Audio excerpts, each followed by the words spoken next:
Good morning, students. Good morning, students. നമ്മൾ കഴിഞ്ഞ last video വരെ പഠിച്ച ടോപ്പിക്കിൻ്റെ ഒരു സമ്മറി രൂപത്തിലാണ് ഈ ഒരു പവർ പോയിന്റിൽ പ്രസൻറ്റ് ചെയ്തിരിക്കുന്നത്. കഴിഞ്ഞ ദിവസം ലാസ്റ്റ് വീഡിയോ വരെ പഠിച്ച ടോപ്പിക്കുകൾ ഏതൊക്കെയാണോ അതിൻ്റെയൊക്കെ പാടെ ഒരു സമ്മറി ഫോമിലൊരു പവർ പോയിൻ്റാണ്. നിങ്ങൾക്ക് ഈസി ആയിട്ട് ക്യാപ്ചർ ചെയ്യാനും മനസ്സിലാക്കാനും സാധിക്കുന്ന രീതിയിലാണ് ഇവിടെ പ്രസൻറ്റ് ചെയ്യുന്നത്. അപ്പോൾ ലാസ്റ്റ് ഒരു ആഴ്ച 3 ദിവസങ്ങൾ നോർമൽ തിയറിയും ബാക്കി 2 ദിവസങ്ങൾ ആ പഠിച്ച കാര്യങ്ങളുടെ സമ്മറി ഫോർമാറ്റുമാണ് നിങ്ങൾക്ക് ഞാൻ സാധാരണ വീഡിയോ ആയിട്ട് തരിക. ഇപ്പോൾ chapter 1 fundamentals of computer, input data, process data, output data. Data പ്രോസസ്സിങ്ങിൽ വരുന്ന സ്റ്റേജസ് ആണ് നമുക്കറിയാം. Input data, processing, then output. നമ്മൾ ഇൻപുട്ട് പറഞ്ഞാൽ പബ്ലിക്കിൽ നിന്ന് ഡാറ്റ ക്യാപ്ചർ ചെയ്യുന്നു, ദെൻ അത് എന്ത് ചെയ്യുന്നു, പ്രോസസ് ചെയ്യുന്നു, ദെൻ എന്ത് ചെയ്യുന്നു, കിട്ടുന്ന റിസൾട്ട് ഔട്ട്പുട്ടായിട്ട് എന്ത് ചെയ്യുന്നു, പബ്ലിക്കിന് യൂസ് ചെയ്യുന്നു. ദെൻ അതിൽ ഡാറ്റ എന്താണ്, ഇൻഫർമേഷൻ എന്താണെന്ന് അതിൽ പറയുന്നുണ്ട്. Data are unorganised facts or raw materials for making information. Information ഉണ്ടാക്കാൻ വേണ്ടി നമ്മൾ ഉപയോഗിക്കുന്ന റോ മെറ്റീരിയൽസിനെയാണ് നമ്മൾ എന്ത് പറയുന്നത്, unorganised facts or raw materials. അതിനെയാണ് നമ്മൾ എന്ത് പറയുന്നത്, ഡാറ്റ എന്നതുകൊണ്ട് അർത്ഥമാക്കുന്നത്. അപ്പോൾ ഡാറ്റ എന്ന് പറഞ്ഞു കഴിഞ്ഞാൽ എപ്പോഴും അൺഓർഗനൈസ്ഡ് ആയിരിക്കും, റോ മെറ്റീരിയൽസ് ആയിരിക്കും. ഇത് ഉപയോഗിച്ച് നമുക്ക് എന്ത് ചെയ്യാൻ കഴിയും, ഇൻഫർമേഷൻ ബിൽഡ് ചെയ്യാൻ സാധിക്കും. Data are represented by numbers, characters and symbols. Information is data arranged in an order and they are useful to the people for their needs. അപ്പോൾ ഇവിടെ പറഞ്ഞ പോയിന്റ് നോക്കാം. ഡാറ്റ എന്ന് പറഞ്ഞു കഴിഞ്ഞപ്പോൾ നമുക്ക് നമ്പർ രൂപത്തിലും ക്യാരക്ടർ രൂപത്തിലും സിംബൽസ് എന്ന രീതിയിലേക്ക് നമുക്ക് ചെയ്യാൻ കഴിയുള്ളൂ, റെപ്രസെൻറ്റ് ചെയ്യാൻ സാധിക്കുള്ളൂ. അതേസമയം ഇൻഫർമേഷൻ എന്ന് പറഞ്ഞു കഴിഞ്ഞാൽ നമുക്ക് കിട്ടിയ ഡാറ്റയെ നമ്മൾ എന്ത് ചെയ്യണം, പ്രത്യേക ഫോർമാറ്റിൽ അറേഞ്ച് ചെയ്ത് ഓർഡറാക്കി തയ്യാറാക്കി വെക്കുന്ന സംഭവങ്ങളെ നമുക്ക് എന്ത് പറയാം, ഇൻഫർമേഷൻ എന്ന് പറയാൻ കഴിയും. ഇപ്പോൾ ഡാറ്റ എന്ന് പറഞ്ഞു കഴിഞ്ഞാൽ നമുക്കറിയാം അൺഓർഗനൈസ്ഡ് റോ ഫാക്ട്സിനെയാണ് നമ്മൾ എന്ത് പറയുന്നത്, ഡാറ്റ എന്ന് പറയുന്നത്.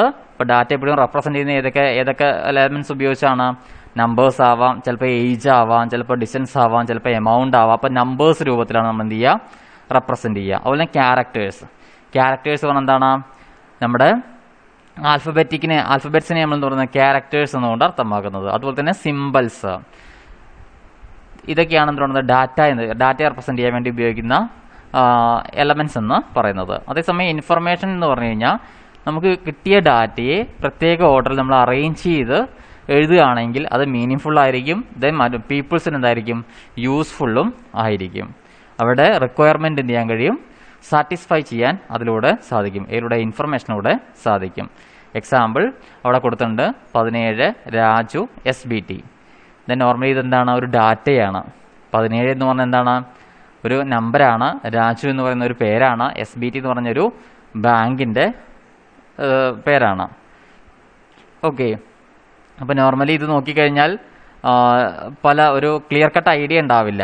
പലതും നമുക്ക് എന്ത് ചെയ്യാം, ഇത് തിങ്ക് ചെയ്യാം. 17 എന്നുള്ളത് ചിലപ്പോൾ ഏജ് ആവാം, ചിലപ്പോൾ എന്തായിരിക്കും ആർക്കും കൊടുക്കേണ്ട എമൗണ്ട് ആവാം, ചിലപ്പോൾ ഒരു ഭാഗത്ത് നിന്ന് മറ്റൊരു ഭാഗത്തേക്കുള്ള ഡിസ്റ്റൻസ് ആയിരിക്കാം. അങ്ങനെ വ്യത്യസ്ത രീതിയിലുള്ള സംഭവങ്ങൾ ആവാം. ഓക്കെ, അപ്പോൾ അത് ഒരിക്കലും എന്തല്ല, മീനിങ് ഫുൾ അല്ല. അപ്പോൾ നമുക്ക് ഈസി ആയിട്ട് മനസ്സിലാക്കാൻ ഇതിലൂടെ സാധിക്കില്ല. ഇൻഫർമേഷൻ എന്ന് പറഞ്ഞു കഴിഞ്ഞാൽ information is A relevant knowledge produced as the output for data processing. Information എന്ന് പറഞ്ഞാൽ എന്താണ്, നമുക്ക് കിട്ടിയ ഡാറ്റയെ നമ്മൾ എന്ത് ചെയ്യണം, പ്രത്യേക ഓർഡറിൽ അറേഞ്ച് ചെയ്ത് പല കണ്ടീഷൻസ് ബേസിൽ പ്രോസസ്സ് ചെയ്ത് കിട്ടുന്ന ഒരു റിസൾട്ടിനെയാണ് നമ്മൾ എന്ത് പറയുന്നത്, ഇൻഫർമേഷൻ എന്നുകൊണ്ട് അർത്ഥമാക്കുന്നത്. ഇൻഫർമേഷൻ ഇപ്പോൾ എന്തായിരിക്കും, നമുക്ക് റിലവൻ്റ് ആയിട്ടുള്ള ഒരു നോളജ് എന്ത് ചെയ്യോടെ പ്രൊഡ്യൂസ് ചെയ്യും. ഇൻഫർമേഷൻ എപ്പോഴും നമുക്കത് നോക്കിക്കഴിഞ്ഞാൽ റിലവൻ്റ് ആയിട്ടുള്ള ഒരു നോളജ് നമുക്ക് എന്ത് ചെയ്യാൻ കഴിയും, അവിടെ റിലവൻ്റ് ആയ നോളജ് അവിടെ എന്ത് ചെയ്യാൻ കഴിയും, അവിടെ നമുക്ക് കിട്ടുമെന്നുള്ളതാണ് പറയുന്നത്. Therefore, all informations consist of data. ചില സിറ്റുവേഷൻസിൽ ഞാൻ നേരത്തെ പറഞ്ഞിരുന്നു, ചില സിറ്റുവേഷൻസിൽ നമുക്ക് കിട്ടിയ ഡാറ്റയെ തന്നെ നമുക്ക് ഇൻഫർമേഷനായും പരിഗണിക്കാൻ പറ്റും, ഇൻഫർമേഷൻ ഡാറ്റയായിട്ടും ദെൻ ഇൻഫർമേഷനായിട്ടും നമുക്ക് ചില സിറ്റുവേഷനിൽ നമുക്ക് എന്ത് ചെയ്യാൻ കഴിയും, പരിഗണിക്കാൻ കഴിയും. ഫോർ എക്സാമ്പിൾ, എൻ്റെ നോട്ട്ബുക്കിൽ ഞാൻ എഴുതി വെച്ച ഒരു പോയിന്റ്, അത് എന്നെ സംബന്ധിച്ച് എനിക്ക് ഓർമ്മയിലുടത്തോളം കാലം എനിക്ക് എന്തായിരിക്കും, നോക്കുമ്പോൾ എന്തായിരിക്കും, എനിക്കത് ഇൻഫർമേഷനുമാണ്, ചില സിറ്റുവേഷനിൽ അത് ഡാറ്റയുമാണ് എനിക്ക്. അതേസമയം നിങ്ങൾക്ക് ബെസ്റ്റ് എക്സാമ്പിൾ എന്ന് പറഞ്ഞു കഴിഞ്ഞാൽ നമ്മുടെ +1 ഹയർ സെക്കൻഡറി അലോട്ട്മെൻറ്റ് പ്രോസസ്സ് ഒന്ന് തിങ്ക് ചെയ്യുക. നിങ്ങൾക്കറിയാം, നിങ്ങൾക്കൊരു സീറ്റ് +1 സീറ്റ് കിട്ടി. ദെൻ നിങ്ങൾക്ക് കിട്ടിയ സ്കൂൾ ഒരുപാട് ദൂരെയാണ്. ദെൻ നോർമലി അവിടെ പോകാൻ താല്പര്യപ്പെടുന്നില്ല. ദെൻ നിങ്ങൾ ഹയർ ഓപ്ഷൻ കൊടുക്കുകയാണ്. അപ്പോൾ ഹയർ സെക്കൻഡറി അതോറിറ്റിയെ സംബന്ധിച്ച് നിങ്ങൾക്ക് തന്നത് അല്ലെങ്കിൽ ആദ്യം നിങ്ങൾക്ക് കിട്ടിയ അലോട്ട്മെൻറ്റ് എന്ന് പറയുന്നത് നിങ്ങളെ സംബന്ധിച്ചൊരു ഇൻഫർമേഷനാണ്. ദെൻ നിങ്ങൾ വീണ്ടും ഹയർ ഓപ്ഷൻ കൊടുക്കുമ്പോൾ ഈ ഇൻഫർമേഷനെ വീണ്ടും ഹയർ സെക്കൻഡറി അതോറിറ്റി എന്തായിട്ട് പരിഗണിക്കും? ഡാറ്റയായിട്ട് പരിഗണിക്കും.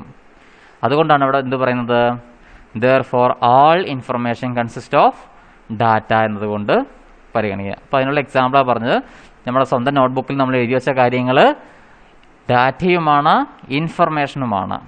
അതേസമയം എൻ്റെ നോട്ട്ബുക്ക് വേറൊരു വ്യക്തി എടുത്ത് നോക്കുകയാണെങ്കിൽ അവർക്ക് എന്തായിരിക്കും, അത് കംപ്ലീറ്റ് ആയിട്ട് ഡാറ്റയായിരിക്കും. അതിന് നോക്കുമ്പോൾ ഞാൻ എഴുതി വെച്ച കാര്യങ്ങൾ നോക്കുമ്പോൾ ചിലപ്പോൾ അവർക്ക് ഒരു ഐഡിയ ഉണ്ടാവില്ല.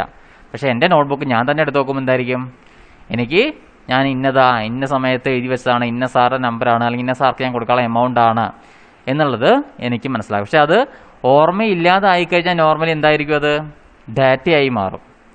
അതെന്താണെന്നുള്ളൊരു ഐഡിയ ഉണ്ടാവില്ല, ഒരു പിടുത്തം ഉണ്ടാവില്ല. അപ്പോൾ അത് ഡാറ്റയായിട്ട് നമുക്ക് പരിഗണിക്കാൻ ആ സമയത്ത് സാധിക്കുള്ളൂ.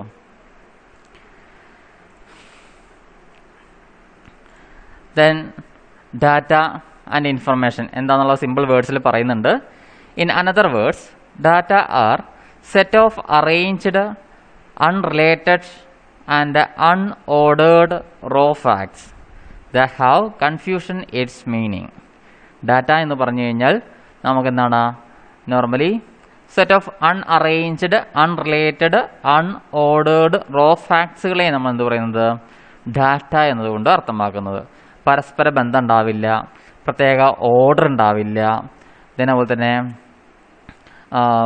പരസ്പര ബന്ധങ്ങളോ ഓർഡറോ പ്രത്യേക ഫോർമാറ്റോ ഒന്നുമില്ലാതെ സ്കാറ്ററായി കിടക്കുന്ന ഗ്രൂപ്പ് ഓഫ് വേർഡ്സുകളെയാണ് നമ്മൾ എന്ത് പറയുന്നത്, ഡാറ്റ എന്നുകൊണ്ട് അർത്ഥമാക്കുന്നത്.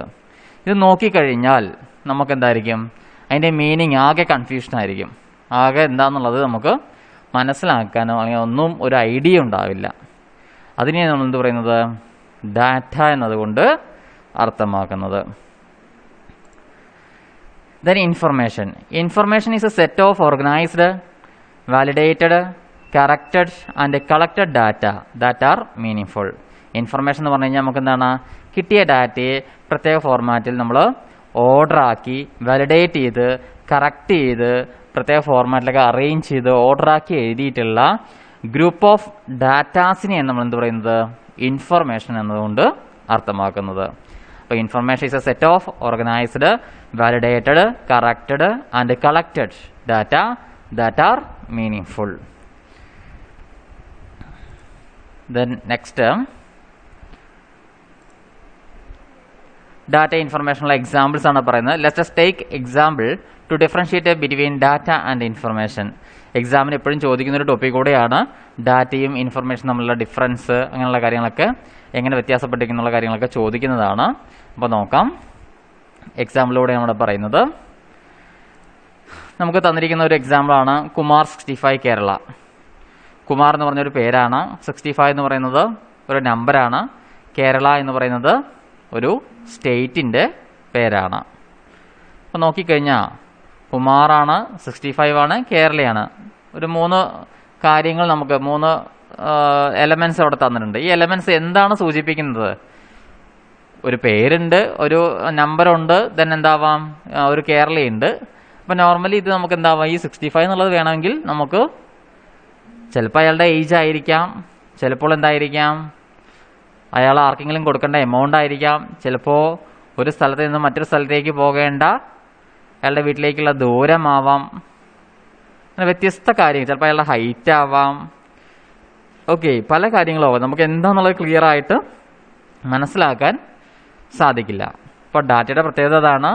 നോക്കിക്കഴിഞ്ഞാൽ ക്ലിയർ കട്ട് ഐഡിയ ഇല്ല. ഇപ്പോൾ ജസ്റ്റ് ഇവിടെ കുമാറുണ്ട്, 65 ഉണ്ട്, കേരള എന്താണെന്നുള്ള ഒരു പിടുത്തവും ഇല്ല, അല്ലേ? അപ്പോൾ ഡാറ്റയ്ക്കുള്ള എക്സാമ്പിളാണ് ഇവിടെ കുമാർ 65 കേരള. അതേപോലെ തന്നെ നമ്മൾ ചാപ്റ്റർ പറയുമ്പോൾ പറഞ്ഞിട്ടുണ്ടായിരുന്നു Varada first exam Thrissur IAS. ഈ Varada first exam Thrissur IAS എന്നുള്ളത് നമ്മൾ ഇൻഫർമേഷനായി എഴുതുമ്പോൾ Varada from Thrissur secure the first rank in IAS examination അങ്ങനെ എഴുതാം. ഓക്കെ, അപ്പോൾ ഇവിടെ കുമാറിനെ നമ്മൾ കൺവേർട്ട് ചെയ്തിട്ടുണ്ട്, നോക്കാം. They do not convey any meaning except that they are few English words or alphabets. മേൽ നോക്കിക്കഴിഞ്ഞാൽ നമുക്കറിയാം ഇവിടെ എന്താണ്, നമുക്ക് ഇതിൻ്റെ ഒരു കൺസെപ്റ്റ് എന്താണെന്നുള്ളത് കൃത്യമായിട്ട് നമുക്ക് മനസ്സിലാക്കാൻ സാധിക്കുന്നില്ല. അവിടെ ഉള്ളത് നമുക്ക് എന്താണ്, കുറച്ച് ഇംഗ്ലീഷ് വേർഡ്സും അല്ലെങ്കിൽ ആൽഫബറ്റ്സ്, അതുപോലെ തന്നെ നമ്പർ, പിന്നെ അങ്ങനെയുള്ള കാര്യങ്ങളൊക്കെയാണ് ഉള്ളത്. ദെൻ അതുപോലെ തന്നെ ഒരു സ്റ്റേറ്റിൻ്റെ പേര്, ഇതൊക്കെയാണ് നമുക്കവിടെ ഉള്ളത്.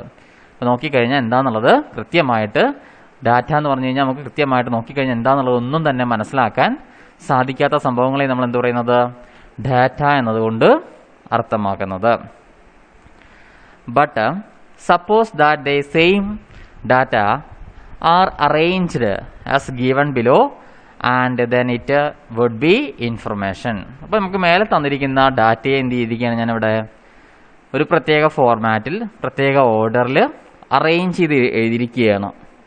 ഇപ്പം മേലെ നമുക്ക് കുമാർ 65 കേരള എന്നാണ്. അപ്പം ഞാൻ ഇവിടെ എന്ത് ചെയ്തിട്ടുണ്ട്, നിങ്ങൾക്കത് ഇൻഫർമേഷനായി കൺവേർട്ട് ചെയ്തിരിക്കുക. ഇൻഫർമേഷനായി കൺവേർട്ട് ചെയ്യുമ്പോൾ നമുക്ക് എന്ത് ചെയ്യണം, കിട്ടിയ ഡാറ്റയെ നമ്മൾ എന്ത് ചെയ്യണം, പ്രത്യേക ഓർഡറിൽ പ്രത്യേക ഫോർമാറ്റിൽ നമ്മൾ എന്ത് ചെയ്യണം, അറേഞ്ച് ചെയ്ത് എഴുതണം.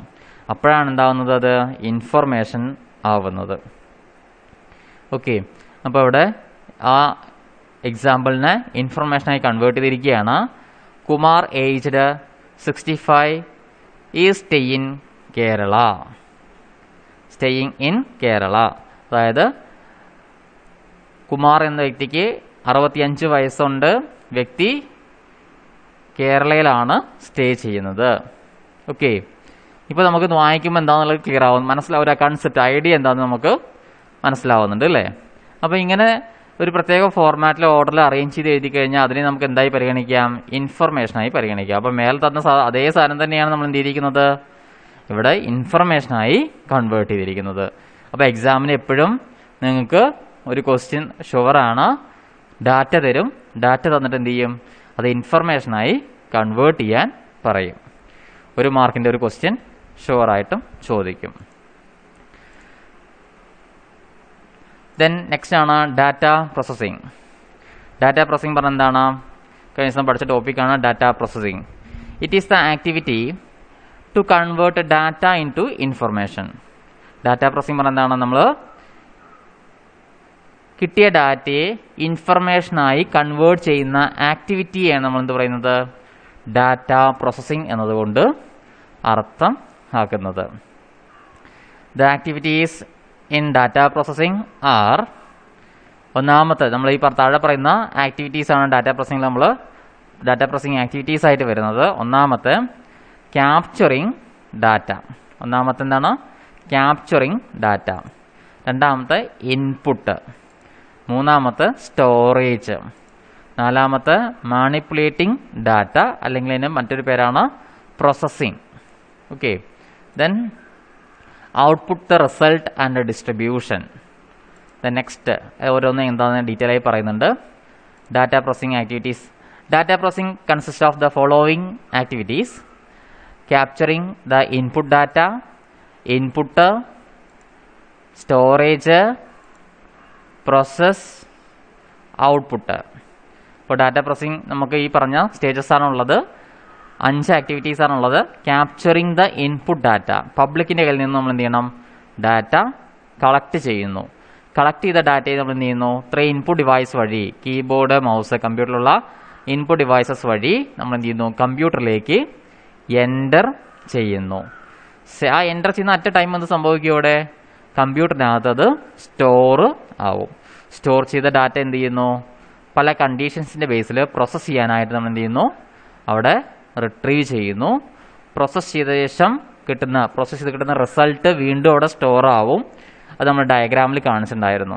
ഓക്കെ, പിന്നെ അതേപോലെ തന്നെ ആ പ്രോസസ്സ് ചെയ്ത് കിട്ടുന്ന റിസൾട്ടാണ് നമ്മുടെ ഔട്ട്പുട്ട് അല്ലെങ്കിൽ ഇൻഫർമേഷൻ എന്ന് പറയുന്നത്, ഫൈനൽ റിസൾട്ട് എന്ന് പറയുന്നത്. ഈ ഫൈനൽ റിസൾട്ട് എന്ത് ചെയ്യാൻ കഴിയും, പീപ്പിൾസിന് അല്ലെങ്കിൽ യൂസേഴ്സിന് അവിടെ ഡിസിഷൻ എടുക്കാൻ വേണ്ടി യൂസ് ചെയ്യുവാൻ സാധിക്കും. ഓക്കെ. ദെൻ ഔട്ട്പുട്ട് കിട്ടിക്കഴിഞ്ഞാൽ ആ ഔട്ട്പുട്ട് എന്ത് ചെയ്യണം? പബ്ലിക്കിന് ഡിസ്ട്രിബ്യൂട്ട് ചെയ്യുന്നു. ഓക്കെ. ക്യാപ്ചറിങ് ഡാറ്റ എന്താണെന്നുള്ളത് പറയുന്നുണ്ട്. നമുക്കൊരു ക്യാപ്ചറിങ് ഡാറ്റ നമുക്ക് പല രീതിയിൽ നമുക്ക് ക്യാപ്ചർ ചെയ്യാൻ കഴിയും. സാധാരണഗതിയിൽ നമ്മൾ ത്രൂ കീബോർഡ് വഴിയൊക്കെ ഡാറ്റാസ് അങ്ങനെ നേരിട്ട് പോയി ഇങ്ങനെ എൻ്റർ ചെയ്യാം. ദെൻ അല്ലാന്നുണ്ടെങ്കിൽ നമ്മൾ വലിയ വലിയ ഷോപ്പുകളൊക്കെ പോയി കഴിഞ്ഞാൽ ഡാറ്റ ക്യാപ്ചർ ഈ കീബോർഡിലൊക്കെ ഇങ്ങനെ എൻ്റർ ചെയ്യുന്ന ഒരു പരിപാടിക്ക് പകരം ഇവിടെ പിക്ചർ കാണിച്ചിട്ടുണ്ട്. ചിലവർ നമുക്ക് സാധാരണഗതിയിൽ മാനുവലി നമ്മൾ സാധാരണഗതിയിൽ ചെയ്യുകയാണെങ്കിൽ എന്താണ്, പേപ്പർ വെച്ചിട്ട് പേപ്പറിലുള്ള കാര്യങ്ങൾ ത്രൂ കീബോർഡ് വഴി നമ്മൾ എൻ്റർ ചെയ്യുന്നൊരു രീതിയാണ്. ദെൻ ആ രീതി വ്യത്യസ്തമായിട്ട് പല രീതികൾ വേറെ ചെയ്യുന്നുണ്ട്. നമ്മൾ വലിയ ഷോപ്പുകളൊക്കെ പോയി കഴിഞ്ഞാൽ അവിടെ ബാർകോഡ് റീഡർ എന്ന് പറഞ്ഞിട്ടൊരു മെഷീനുണ്ട്. സാധാരണ നമ്മൾ ഡ്രസ്സ് എടുക്കാനൊക്കെ വലിയ വലിയ ഷോപ്പുകളൊക്കെ പോയി കഴിഞ്ഞാൽ അവിടെ ഇങ്ങനെ ബില്ലിംഗ് സംവിധാനം എന്താണ്, ബാർകോഡിലൂടെയാണ്. ഡ്രസ്സ് മാത്രമല്ല മിക്ക സാധനങ്ങളും അവിടെ ബില്ല് ചെയ്യുന്നത് ബാർകോഡ് റീഡർ ഉപയോഗിച്ചാണ് ബില്ല് ചെയ്യുന്നത്. ജസ്റ്റ് ബാർകോഡ് റീഡർ ഉപയോഗിച്ച് നമ്മുടെ പ്രോഡക്റ്റിൽ ഒട്ടിച്ചിരിക്കുന്ന ബാർകോഡിലേക്ക് ക്യാപ്ചർ ലൈറ്റ് എമിറ്റ് ചെയ്ത് കഴിഞ്ഞാൽ എന്ത് ചെയ്യാൻ കഴിയും? അതിൻ്റെ പ്രോഡക്റ്റിൻ്റെ മുഴുവൻ ഡീറ്റെയിൽസ് എന്ത് ചെയ്യും? കമ്പ്യൂട്ടർ ബില്ലിംഗ് സോഫ്റ്റ്വെയറിലേക്ക് എന്ത് ചെയ്യും? അവിടേക്ക് ക്യാപ്ചർ ആവും. അപ്പോൾ data must be recorded or captured in some form before they can be processed. നമ്മൾ ഡാറ്റ പ്രോസസ്സിങ് ചെയ്യുന്നതിന് മുന്നെയാണ് ഈ പറഞ്ഞ ഡാറ്റ കളക്ട് ചെയ്യേണ്ടത്. ഓക്കെ, ഡാറ്റ റെക്കോർഡ് ചെയ്യേണ്ടത്. അത് ഈ ഡിഫറെൻറ്റ് വേയ്സിൽ ചെയ്യാന്നുള്ളതാണ് പറയുന്നത്. പിക്ചർ ഇവിടെ കാണിച്ചിട്ടുണ്ട്. മാനുവലി കീബോർഡിലൂടെ ടൈപ്പ് ചെയ്ത് അങ്ങനെ ആ രീതി മെത്തേഡ് ഫോളോ ചെയ്യാം. പിന്നെ അല്ലാന്നുണ്ടെങ്കിൽ എന്ത് ചെയ്യാം? ബാർകോഡ് റീഡറൊക്കെ ഉപയോഗിച്ച്, ബാർകോഡ് റീഡർ എന്ന് പറയുന്ന മെഷീനൊക്കെ ഉപയോഗിച്ച് അവിടെ ഡാറ്റ ക്യാപ്ചർ ചെയ്യാം. ദെൻ നെക്സ്റ്റ് ആണ് data is the first recorded on source documents. Paper forms designed to accept input data, or they may be captured by keyboards, automated teller machines, or other direct input devices that accept input data in the paperless machine readable form. അപ്പോൾ നമുക്ക് ആദ്യം process start ചെയ്യുന്നതിന് മുന്നേ നമ്മൾ എന്ത് ചെയ്യണം? നമ്മൾ ഈ പറഞ്ഞ സോഴ്സ് ഡോക്യുമെൻ്റ് ഉണ്ടാക്കി സോഴ്സ് ഡോക്യുമെൻറ്റിൽ നിന്ന് നമ്മൾ എന്ത് ചെയ്യണം? കമ്പ്യൂട്ടറിലേക്ക് സ്റ്റോർ ചെയ്യാണ് ചെയ്യേണ്ടത്. അപ്പോൾ നമ്മൾ കമ്പ്യൂട്ടർ ഈ പറഞ്ഞ സോഴ്സ് ഡോക്യുമെൻറ്റ്സ് പേപ്പർ ഫോംസിലാണ് നമ്മൾ ഒരു പേപ്പറിൽ പ്രത്യേക ഫോർമാറ്റിൽ ഡിസൈൻ ചെയ്യുകയാണ് ചെയ്യുന്നത്. ദെൻ അതിലേക്ക് ഡാറ്റാസൊക്കെ പബ്ലിക്കിൻ്റെ കയ്യിൽ നിന്നും എഴുതി വാങ്ങി ആ ഡാറ്റയെ നമ്മൾ എന്ത് ചെയ്യുന്നത്? കമ്പ്യൂട്ടറിലേക്ക് ത്രൂ ഇൻപുട്ട് ഡിവൈസസിലൂടെ കീബോർഡ് മൗസൊക്കെ ഉപയോഗിച്ച് നമ്മൾ എന്ത് ചെയ്യുന്നത്? അതിലേക്ക് എൻ്റർ ചെയ്യുന്നത്. അപ്പോൾ ഡാറ്റ ഡയറക്റ്റായിട്ട് ആക്സെപ്റ്റ് ചെയ്യാം. ഡയറക്റ്റ് പറഞ്ഞാൽ ഇന്നത്തെ ഒരു സിറ്റുവേഷനിലൊക്കെ പറയുകയാണെങ്കിൽ നമുക്ക് ഇപ്പോൾ HS ക്യാപ്പിൽ അലോട്ട്മെൻറ്റ് പ്രോസസ്സിനൊക്കെ വേണ്ടി കുട്ടികൾ നേരിട്ട് പോയിട്ട് എന്ത് ചെയ്യണം? അവിടെ കമ്പ്യൂട്ടറിലേക്ക് സൈറ്റ് എടുത്ത് അതിലേക്ക് എൻ്റർ ചെയ്യുകയാണ് ചെയ്യുന്നത്. അപ്പോൾ ഇതിനെക്കുറിച്ച് ഒരു ഐഡിയ ഇല്ലാത്ത കുട്ടികളാണെങ്കിൽ എന്ത് ചെയ്യും? കൺസേൺ ഏതെങ്കിലും പാരൻസ് സ്കൂളിലൊക്കെ പോയി കഴിഞ്ഞാൽ അവിടെ നിന്ന് ഒരു ഫോം കൊടുക്കും. ആ ഫോമിൽ എഴുതി കൊടുത്തിട്ട് എന്ത് ചെയ്യുന്നു? തെറ്റിയാലും അത് വെട്ടി എഴുതുന്നു. എഴുതിയ ശേഷം സ്കൂൾ അധികൃതർക്ക് കൊടുക്കുന്നു. ആ കൺസേൺ അതോറിറ്റി എന്ത് ചെയ്യുന്നു? വെബ്സൈറ്റിലേക്ക് എൻ്റർ ചെയ്യുകയാണ് ചെയ്യുന്നത്. Okay, they may be captured by keyboard.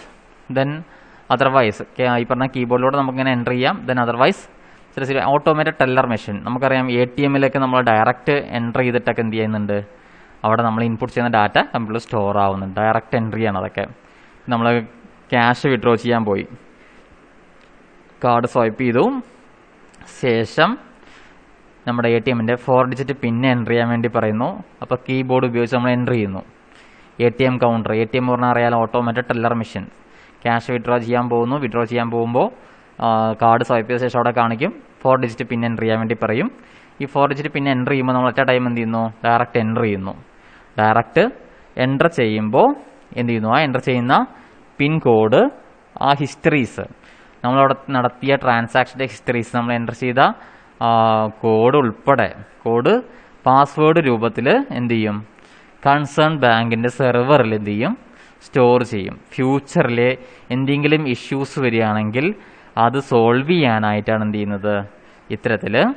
അത്തരം ഡാറ്റാസ് സ്റ്റോർ ചെയ്യുന്നത്. ദെൻ അതുപോലെ തന്നെ ഡാറ്റ കളക്ട് ചെയ്യാൻ അതർ ഡയറക്റ്റ് ഇൻപുട്ട് ഡിവൈസസ്, അതാണ് നമുക്ക് മേലെ പിക്ചർ കാണുന്നത്. ഇവിടെ ബാർകോഡ് റീഡർ എന്ന് പറയും. വലിയ ഷോപ്പുകളിലൊക്കെ പോയി കഴിഞ്ഞാൽ നമുക്ക് കാണാൻ സാധിക്കും. ഓക്കെ, ദെൻ നെക്സ്റ്റ് ആണ് പറയുന്നത് that accept input data in A paperless machine readable form. അപ്പോൾ ഈ രീതിയിലേക്ക് നമുക്ക് എന്ത് ചെയ്യാൻ കഴിയും? ഡാറ്റ കളക്ട് ചെയ്യാനും കളക്ട് ചെയ്ത ഡാറ്റ എന്ത് ചെയ്യാൻ കഴിയും? പ്രത്യേക ഫോമിലേക്ക് അറേഞ്ച് ചെയ്യാനൊക്കെ വേണ്ടി പല രീതിയിൽ നമുക്ക് എന്ത് ചെയ്യാൻ കഴിയും? ഇവിടെ ഡാറ്റാസ് നമുക്ക് റെക്കോർഡ് ചെയ്യാനുള്ള പല ഡിഫറെൻറ്റ് വേയ്സ് ഉണ്ട് എന്നുള്ളതാണ് പറയുന്നത്. ഫോമിൽ എഴുതി കൊടുത്ത് അതിൽ നിന്ന് എൻ്റർ ചെയ്യുന്നൊരു സ്വഭാവമുണ്ട്. ദെൻ അതേപോലെ തന്നെ ഇത്തരം ഡിവൈസസ് ഉപയോഗിച്ചിട്ട് ബാർകോഡ് റീഡർ എന്നുള്ള തരത്തിലുള്ള ഡിവൈസസ് ഉപയോഗിച്ച് അതിലൂടെ നമുക്ക് എന്ത് ചെയ്യാൻ കഴിയും? ഡാറ്റ സ്റ്റോർ ചെയ്യാൻ കഴിയും. അതുപോലെ തന്നെ ATM കൗണ്ടറിൽ കയറി നമ്മൾ ATM കാർഡ് സ്വൈപ്പ് ചെയ്യുമ്പോൾ അതിൽ നിന്ന് ഇൻഫർമേഷൻ ഡയറക്റ്റ് കൺസേൺ ബാങ്കിൻ്റെ സെർവറിലേക്ക് സ്റ്റോർ ആവും. അപ്പോൾ അങ്ങനെ വ്യത്യസ്ത വേയിൽ നമുക്ക് എന്ത് ചെയ്യാൻ കഴിയും? ഡാറ്റ അവിടെ സ്റ്റോർ ചെയ്യുവാൻ സാധിക്കുന്നു എന്നുള്ളതാണ് പറയുന്നത്. Then manipulating data. എന്താണ്? The available data is subject to one or more the following operations. നമുക്ക് കിട്ടിയ ഡാറ്റ എന്ത് ചെയ്യുന്നു? നമ്മൾ പല കണ്ടീഷൻസിൻ്റെ ബേസിൽ നമ്മൾ എന്ത് ചെയ്യുന്നു? പല രീതിയിൽ നമ്മൾ ഡിഫറെൻ്റ് ആയ ഓപ്പറേഷൻസ്, കാൽക്കുലേഷൻസ്, കമ്പ്യൂട്ടേഷൻസ്, കമ്പാരിസൺസ്, ഇങ്ങനെ വ്യത്യസ്ത രീതിയിലുള്ള ഓപ്പറേഷൻസ് നമ്മൾ എന്ത് ചെയ്യുന്നു? അവിടെ നടത്തുകയാണ് ചെയ്യുന്നത്. ക്ലാസിഫയിങ്, കാൽക്കുലേറ്റിംഗ്, സോർട്ടിംഗ്, സമ്മറൈസിങ്, ഈ വക ഓപ്പറേഷൻസ് ഒക്കെ നമ്മൾ എന്ത് ചെയ്യുന്നു? അതിനകത്ത് ചെയ്യുന്നുണ്ട് എന്നുള്ളതാണ് പറയുന്നത്. Then managing the output result. നമുക്ക് കിട്ടുന്ന റിസൾട്ട് നമ്മൾ ഈ പറഞ്ഞ കാൽക്കുലേഷൻ, കമ്പാരിസൺ ഇങ്ങനെയുള്ള കാര്യങ്ങളൊക്കെ ചെയ്ത് കഴിഞ്ഞാൽ നമുക്ക് ഫൈനലി കിട്ടുന്ന റിസൾട്ട് നമ്മൾ എന്ത് ചെയ്യുന്നു? അവിടെ ഔട്ട്പുട്ടായിട്ട് നമ്മൾ എന്ത് ചെയ്യുന്നു? മെഷീനകത്ത് സ്റ്റോർ ചെയ്യുകയാണ് ചെയ്യുന്നത്. ഈ സ്റ്റോർ ചെയ്ത ഔട്ട്പുട്ടിനെ വീണ്ടും ചിലപ്പോൾ എന്ത് ചെയ്യേണ്ടി വരും? റീപ്രൊഡ്യൂസ് ചെയ്യേണ്ടത് വരും. ഔട്ട്പുട്ട് വീണ്ടും റീപ്രൊഡ്യൂസ് ചെയ്യാൻ വേണ്ടി നമ്മൾ ഡാറ്റയായിട്ട് നമ്മൾ പരിഗണിക്കേണ്ടതായിട്ട് വരും. അപ്പോൾ കമ്മ്യൂണിക്കേറ്റിംഗ് ആൻഡ് റീപ്രൊഡ്യൂസിങ്. ഇപ്പോൾ ഈ രണ്ടാമത് നമ്മൾ നേരത്തെ പറഞ്ഞ എക്സാമ്പിൾ, ഹയർ സെക്കൻഡറി അഡ്മിഷൻ കിട്ടിയ ശേഷം വീണ്ടും അവിടുന്ന് വേറൊരു ഒരു സ്കൂളിലേക്ക് ഹയർ ഓപ്ഷൻ കൊടുത്ത് മാറുകയാണെങ്കിൽ നമ്മൾ വൺസ് കൊടുത്ത ഇൻഫർമേഷൻ അല്ലെങ്കിൽ വൺസ് കൊടുത്ത ഔട്ട്പുട്ട് വീണ്ടും നമ്മൾ എന്തായിട്ട് പരിഗണിക്കേണ്ടി വരും? ഡാറ്റയായി പരിഗണിച്ചുകൊണ്ട് വീണ്ടും ഡാറ്റ പ്രോസസ്സ് ചെയ്യേണ്ടതായിട്ട് വരും. After all these process the final results will be published for public. അപ്പോൾ ഇത്തരം കാര്യങ്ങൾ മുഴുവൻ ചെയ്ത് കഴിഞ്ഞാൽ നമ്മൾ എന്ത് ചെയ്യണം? ഈ കിട്ടിയ റിസൾട്ടിനെ പബ്ലിക്കിന് വേണ്ടിയിട്ട് പബ്ലിഷ് ചെയ്യണം. ഇപ്പം നമ്മൾ ഫുള്ള് ഓൺലൈൻ ആയതുകൊണ്ട് ഓൺലൈനിൽ റിസൾട്ട് പബ്ലിഷ് ചെയ്യുക, അല്ലെങ്കിൽ അലോട്ട്മെൻറ്റ് റിസൾട്ട് പബ്ലിഷ് ചെയ്യുക, എല്ലാം ഓൺലൈനിലാണ് അല്ലേ? അപ്പോൾ ആ രീതിയിൽ റിസൾട്ട് പബ്ലിഷ് ചെയ്യുവാൻ സാധിക്കും. ഓക്കെ, ഇവിടെ റിസൾട്ട് പബ്ലിഷ് ചെയ്യുന്നതായിട്ട് കാണിക്കുന്നുണ്ട്. ഓക്കെ, ഇവിടെ റിസൾട്ട് പബ്ലിഷ് ചെയ്ത് എന്നുള്ള രീതിയിൽ പറയുന്നുണ്ട്. ഓക്കെ, ഇത്രയാണ് ഈ വീഡിയോയിൽ ഉൾപ്പെടുത്തിയിരിക്കുന്നത്. വീഡിയോ വൃത്തിയായി കാണുക. സംശയങ്ങളുണ്ടെങ്കിൽ മെയിൻ സെഷനിൽ ചോദിക്കാം കേട്ടോ. Okay, thank you.